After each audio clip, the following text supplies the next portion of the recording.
ওয়াকুলিল হাক্কু মির রাব্বিকুম, হক বা জ্ঞান সত্য তোমার রবের পক্ষ থেকে আসে। ফালা তাকুনান্না মিনাল মুমতারিন, তুমি সন্দেহবাদীদের অন্তর্ভুক্ত হও না। সূরা কাফির 29 নম্বর আয়াতে আল্লাহ পাক আরো বলেছেন, ওয়াকুলিল হাক্কু মির রাব্বিকুম ফামান শাআ ফালইউমিন ওয়া মান শাআ ফালইয়াকফুর। হক আল্লাহর পক্ষ থেকে আসে, জ্ঞান আল্লাহর পক্ষ থেকে আসে, সত্য মিথ্যার মানদণ্ড আল্লাহর পক্ষ থেকে আসে, ন্যায় অন্যায়ের মানদণ্ড আল্লাহর পক্ষ থেকে আসে, মানুষের মস্তিষ্ক থেকে বের হয় না। আর আল্লাহর পক্ষ থেকে যা আসে তাকে যুক্তি, বিজ্ঞান, দর্শন এগুলো দিয়ে প্রমাণ করা যাবেই, এটা জরুরি না।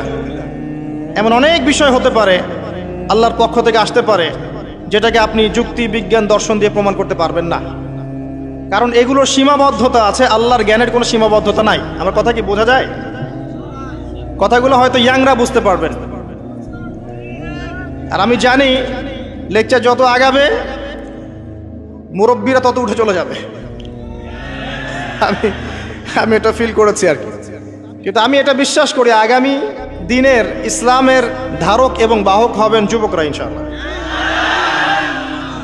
এবং যুবতীরাও, এবং আমাদের পরবর্তী জেনারেশন যারা আমাদের ছেলে বা মেয়েরা আসছে তারা, আমাদেরকে দ্বারা যদি খেদমত না হয়, কাজ না হয়, এবং আমরা যদি দায়িত্ব পালন করতে না পারি, আল্লাহ পাকের একটা সুন্নাহ আছে, সেটা হলো সূরা মুহাম্মাদের শেষের দিকে আছে, ইয়াস্তাবদিল কওমান গায়রাকুম, আল্লাহ পাক অন্য কওমকে তোমাদের জায়গায় নিয়ে আসবেন, তোমাদেরকে সরিয়ে দিবেন। আমার মতো অপদার্থ দিয়ে যদি কাজ না হয়, আল্লাহ পাক আমাদেরকে সরিয়ে দিবেন, দিয়ে অন্য বড় বড় স্কলার তৈরি করবেন ইনশাআল্লাহ। আল্লাহ পাকের সুন্নাহ আছে কিছু, ইন তানসুরুল্লাহ ইয়ানসুরকুম, তোমরা যদি আল্লাহকে সাহায্য করো, আল্লাহর দ্বীনকে সাহায্য করো, তবেই আল্লাহর সাহায্য আসবে, অন্যথায় আসবে না। আল্লাহ পাকের সুন্নাহ, আল্লাহর সুন্নাহ এগুলা।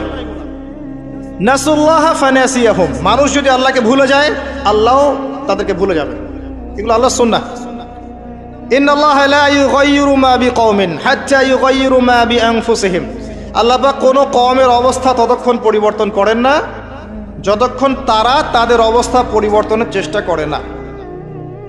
এগুলো আল্লাহর সুন্নাহ। তাই আমাদেরকে দিয়ে যদি কাজ না হয়, খেদমত না হয়, উম্মার যদি কোনো কল্যাণ না থাকে, আল্লাহ পাক আমাদের সবাইকে সরিয়ে দিবেন ইনশাআল্লাহ, এবং নতুন কওমকে নিয়ে আসবেন। এমন হতে পারে অমুসলিমদেরকে আল্লাহ পাক ইসলামের সৌন্দর্য দেখিয়ে, ইসলাম কবুল করিয়ে এইসব জায়গায় নিয়ে আসবেন, তারা দিনের খেদমত করবে ইনশাআল্লাহ।